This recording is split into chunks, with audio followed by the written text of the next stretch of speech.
So as most things go with me, I was having a conversation, and during this conversation, a thought occurred to me, and it wasn't actually something that we were talking about, but it was something that was really kind of an interesting thought for me, specifically with a welding business.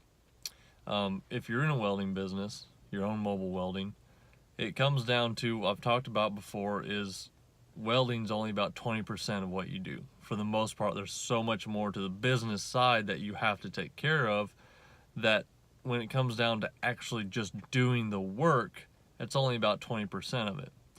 So with that going kind of hand in hand with this whole thought is, how much time can you give to practicing and becoming a better and better welder versus just being as efficient as you possibly can? And that, that's kind of one of those really blurred lines is, if you have the time to practice and get better and better, then get as good as you possibly can.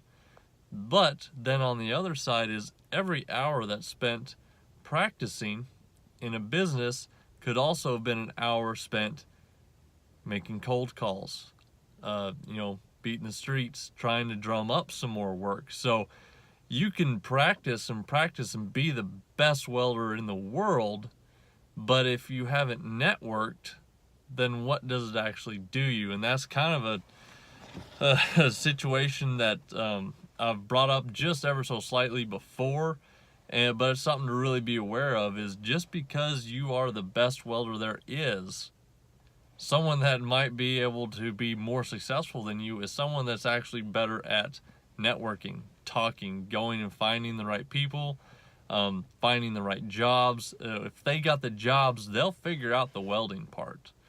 So you're kind of you're on that line. You need to be an exceptional welder to do your craft, to weld and do it efficiently, where you're not worried about it. And especially if you get into having to do certified welds, stuff that's going to have an inspector or be x-rayed, you've got to be able to pass, x-ray welds. So you do have to be an exceptional welder.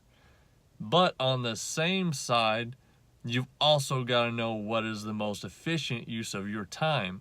There comes a point where you're good enough to be passing x-ray tests and x-ray welds a majority of the time. I mean, you're gonna bust some every once in a while. That just happens. This reason, that reason, or another. And then there are very exceptional welders out there that they've never busted in the past 10 years.